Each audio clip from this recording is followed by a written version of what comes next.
Oyagala omukolo gw'ogwenjawulo gubeere n'ebijjukize mu nnyumba yo? Kankwanjulire ba King Montage Photo Studio. Ffe bakafulu mu kkuba ebifaananyi n'okukola video. Olina wedding, birthday party, kukyala, nika, baby shower, photoshoot oba music shoot na buli kimu kyonna ky'oyagala. Ffe tusobola okuwa ebijjukize ebirungi eri ebirooto byo. Ate nno mwana wattu kusintiiza omuntu wa bulijjo. Tusange Bannankulabe ku Bitaala ku Prime Tower Level 3 Room D04. Okumanya ebisingawo tukubire ku nnamba zino: noti 7 noti 2 emu noti 4 emu 25 oba noti 755 3 731 oba noti 777 noti 23 4 noti 5. King Montage Photo Studio. Ffe tusobola okuwa ebijjukize ebirungi ate nno mwana wattu kusintiiza omuntu wa bulijjo. Manye nze King Smith nga bulijjo kanzijjako mask kubanga we tuli very safe ate sanitize ne social distancing.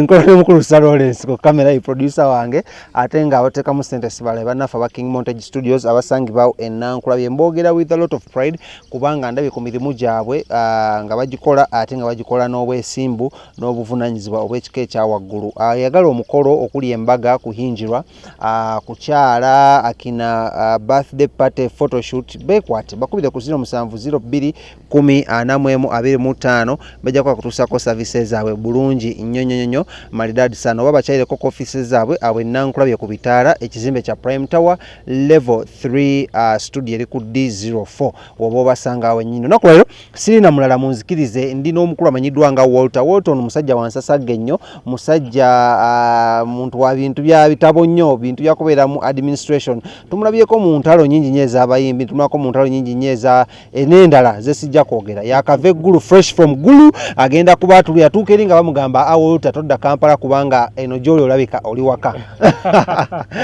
Assalamu alaikum. Wa alaikum salam wa rahmatullahi ta'ala wa barakatuh. Ugamba otya? Ndi bulungi alhamdulillah Allah badda kyakuma. Amina. Kulika Gulu.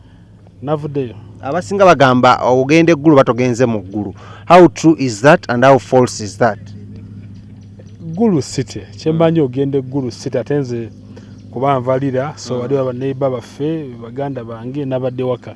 Gulu is just the city. Naye kyenjawulo nti Gulu abadde revolutionary.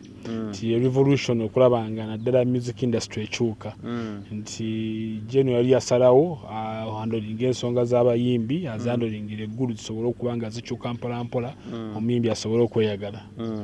So wogende Gulu bogenze mu Gulu? Simanyi bantu kye bayita Gulu kuba Gulu sirimanyi sijja kulyogerera sibeerangayoko naye basuubiza bingi mu Gulu naye nga kyemmanyi Gulu is a place of change. Gwe Gulu yakuyise etya? Wavaayo ne wali ebiruubirirwa byo wabifuna oba pozi nabagamba biruwanga ngende ebiruubirirwa byange ombuzi agawa naye nga ekimu ku biruubirirwa kye kino ffe twasaba watandika okubaawo literature ez'enjawulo okubangula abayimbi bategeere one their value bategeere omulimu gwabwe ate n'ogufuulira ddala business kuba abayimbi basinga bayimba for fun ate nga tulaba nti bafiirwa ssente nnyingi mu copyright ng'Abamerika ebafuna waffe abaffe babadde tebali nnyo ku dot so but we are trying. Yes. So katubuuzeemu ekitegeeza olingagamba ogende Gulu wali ogenda mu Gulu kwa ebisuubizo by'eggulu byonna eggulu wabifunayo? Awo ng'oseka lwaki walemedde ku Gulu? Kubanga Gulu eyo walwayo nnyo ne tulya n'olya nti bakuwadde n'ekitiibwa n'obuvunaanyizibwa eggulu eyo nga gogobayo abantu. Era abayimbi bannyo bakwekola nga Ziza Bafana agamba kye wamukola twamukiriza nakulaba ku gate eyingira wa Jeno. No Ziza alimba just ali unfair. Alimba ali unfair because no nakulu yakola video if I'm to remember oba omusabika mbyogere katono onakulu yakola video audio nasindika ku mawulire that day ali amaze n'okulaba Jeno. Kati ate nasalawo ate akonjera abantu ne bawandiika email ezivuma Ragadi evuma Walter avuma yo Tony avuma Okero chairman manager yabikola so ate nga bali bamaze n'okulaba Jeno so it was obuzibu bwava ku kibayi kwa babamyeka sente oba enkokola zaali nnyingi? No tewali nkokola ogende Gulu oba ku appointment. So when I asked Vianney oli ku appointment nambuuza nga nze n'okulaba Jeno so awo yatandikira okuyomba nti omubuuza ngandi because agamba ayagala kulaba jjo ne mbuuza olina appointment oba olina appointment kankulagirire woolaga naye nga talina. Ensasula eno yali etya kusasula abantu abaali bazina bamalayo wiiki mu woteeri bwota agamba akasente go walinga ng'okagaba aka facilitation ng'ogamba naye go tonatuuka kusula mu bboma wadde olina sula eri mu buloogi nga ngamba baani sikutegedde abayimbi n'abantu abajja Gulu. Facilitation ono mumuddiza abantu nti wasalanga n'ogamba goli wa kyebiri goli wa kyetaano goli wa 10. Nedda so kyali abantu bafuna flat rate okusinziira ku nnaku baba bajja babayise ti nnaku 3 ne bagamba emitwalo 2 so buli muntu nafuna emitwalo 2 wekyali kyali flat rate nti omuntu waliwo abajja ennaku 5 waliwo abajja ennaku 3 era bafuna kyanjawulo. So nga twagala ova mu mboozi y'eggulu emivuyo gyo gyali sorted. Emivuyo giri tuli mu process tutandise it's a process ekisobola ebintu ebisinga tebiggwaawo kimu gwe obanga olina kyoyagala nze nabyenjagala ng'omuntu naye ate ebisinga tobyagala naye tusooka ne tukkaanya ku bisooka okutambula oba oli awo bwe tunaatuukira wali ngo naawe weekyusizza obanga nange neekyusizzaamu nga nze ku sayidi yo but for now tuli kutambulira wamu nga industry tugezaako okugatta ekyaliyo abalwana ekyaliyo okulwana kw'amaanyi naye nga buli alwana aba n'ensonga lwaki alwana but for now twagala kulaba nga abayimbi okusooka bategeera omulimu gwabwe because abasinga tebagutegeera. So one of the resolutions one abayimbi bategeere their value their worth n'omulimu gwe bagutegeere nga tuyita mu bintu nga retreat bino. So mugenda ovaayo ng'efuuse woomers superstar nga mugisudde wali n'ekikyo kyewali otandise nakyo nga kigudde wali wakkiriziganya n'ebyo byava mu meeting. Twatuula ati kati bw'okkiriza okugenda mu mazina g'enkima okkiriza okukoonako so we accepted to be in that meeting all of us and baatukola bulungi nti tebaatuteeseza wabula baatuwa just supervision role nti baateekanga waawo omuntu okero n'ayimirira n'atubuuza mwagala ki industry etambula etya ne tuwa ebirowoozo byaffe tumala okuwa ebirowoozo byaffe ne tukola resolution bwe twakola resolution ne babekuula abakamillion tuyisizza woomers ne kiyita nti wuma okuva leero efuuke woomers so bwe kiyita ne tugraduate ng'ero teyasooka then kati bano bonna abalala bagenda bajja association endala zajja nga tuzitegeeza ku bakulembeze baabwe kye baasazeewo so twajja bikyuse kati tekyali wuma eri woomers. Woomers eno erimu ebibiina nga bimeka okutwaliza awamu mu association nga bumeka awo bwekuŋŋaanya? Association nyingi ziwera 30. So twasanga nga neeyo waliyo association mu bitundu ebyenjawulo kati be bano boolaba bali wano bonna bakola association zaabwe naye tuli mu vetting process tuli ku vetting kati eri association ezajja emyezi nga weeks 3 nga gy'omanyi obulungi superstar yajja weeks 3 nga teweza tugeze bamemba 10 balina bamembers nga 30 nga tebayi registered up to now we have never seen their certificate twagisaba kati omuntu nga oyo superstar tosobola kumugatta nti naye ajenga association because tali so alina okunoonya ku bibiina ebirimu mwagwa so ayogere nti nze bebekulungwa mu kino nze gundi ndi mu kibiina kino then tusobole okumuaccommodatinga tambule wamu esibaga tetugenda gamba nti omuntu olw'okuba yawulidde waliyo sente ezijja alina kyakoze it becomes weird. Twali tukumanye ng'omusajja w'entalo omusajja akyankalanya era lumu katono mwegwegwe ne fiina mu malaka byakomawa nze sibanko wa ntalo era oba oyogedde buli katono bangwe mu malaka sigwalyoge anti omukazi tusubira gwa musajja mu malaka siri wa ntalo naye mba ku basics n'amazima ngeza okwaga okuzimba structure era wotunula gyempise mbadde basketball mbadde mu theatre mbadde waawo gye mbadde yonna mu kusomesa ABCD nti nze my focus is structure so bw'ova ku organizational structure nga tubayo tukolagana siba mukwano gwo it is point black I will tell you kati kino koze kikyamu we must do this because kikitwala maaso so twafuna organization challenges nga abantu abamu tebaagala kukola bituufu tugamba no muyina okukola ebituufu ogwali omulamwa so when we sat in Gulu nabo ne basindi baani we agreed gamba okay Walter this was wrong, this was right. Nawe wakola bwoti, but now what do we need to do? Twetaaga kino. Do we agree? We agree tusayininga natugamba tugende tukolere ekya industry okugenda maaso. It's not about individuals. So waddako kakiiko kawuuma oba oliyo nga nawo association eyo?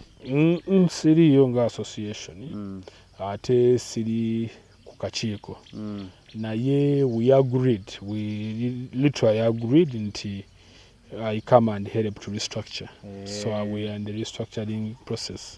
Okulaba nga tuteera for about 2 years. Abantu kino bakitadde nnyo ku nsonga z'amagye bagamba it is one way amagye gye gagenda okubanga gakabingamu entertainment industry. Tutuuse wano ne tulaba muno n'abayimbi bano bemalese okuva mu bitundu ebyenjawulo basuze mu butente mu bupooti buno w'amagye era bulina ne kala zingaga z'amagye.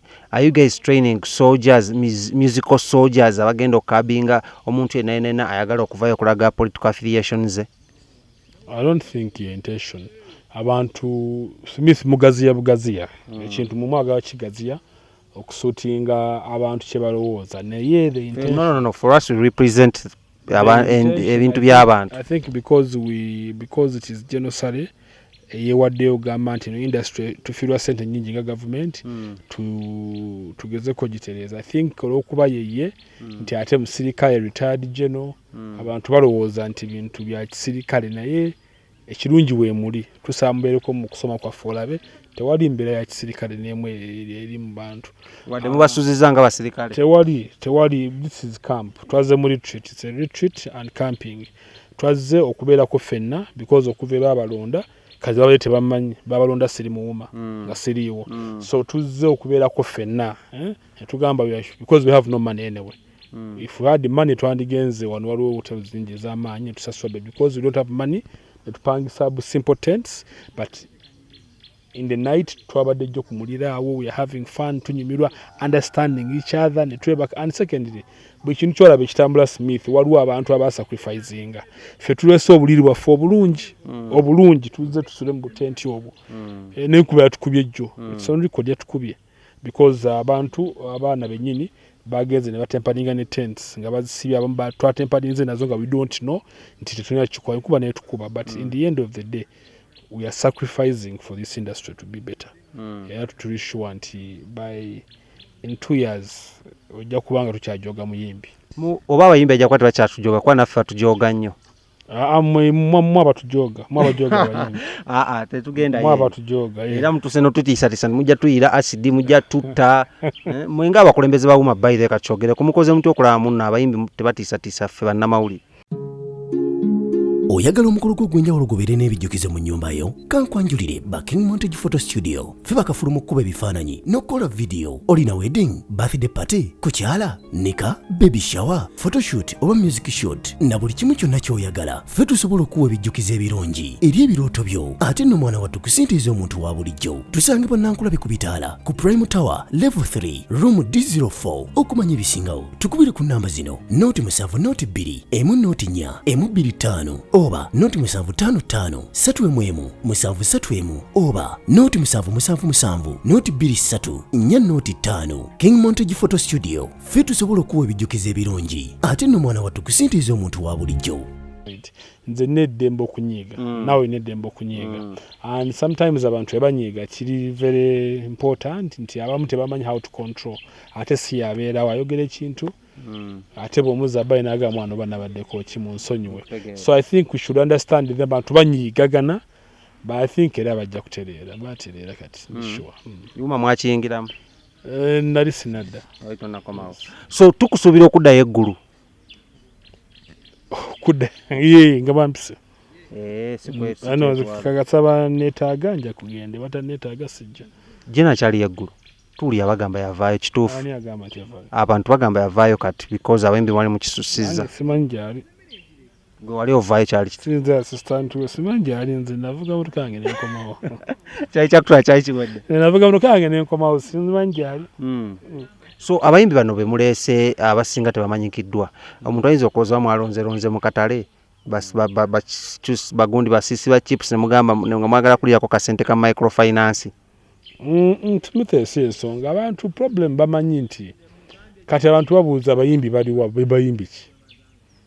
Bano bayimbi baawa ba mu Uganda kati tubamanyi tekiriyo bye bitono mu industry ye Uganda kyotamanyi tekiriyo je kiri kyotamanyi tekiriyo je kiri ngamba so eyo belittling imbi don't belittle. No, we are just asking because, for the people. No, atu wo belittling because abakulembeze b'abayimbi abayimbi bangi mu ggwanga. So kati kyenjawulo ekiriwo nti abayimbi tebali Kampala. Smith naawe ntidde nnyo kubanga oli mu lubu. No, olugamba nti abayimbi because Wuma you people haven't come out okutulaga mbuno abantu bano mu meetings bava mu this particular area. Kubanga twabalabanga muta si fenna. That's the problem. But we batambula bane bayimbi. Even earlier on I had met them in those areas when I natambula yodda. In our meeting and bayimbi abayimbireyo. But now they are focusing on sing for Uganda. Or yokena omutegeere. Abasinga babadde bayimba era bambaga lwo Maxwell yawangula empaka za COVID ezali Gulu ali awo mukalamoja. Maxwell is very good. Kalamoja bwatuuka star. Buli muntu amulabako Maxwell avunnami. But gwe omulabo gamba kati ndo bamujeewo muyayi waawa. Ne yayimba nawangwa n'abayimbi wana abaaliwo ba Queen Florence ni abali bayimba ennyimba za COVID Gulu yayimba n'abasinga. Nawangula. So kyegamba nti abadde stanye Kalamoja. Kotido, Kabonga, Wa, Namudat, Nakapidipit.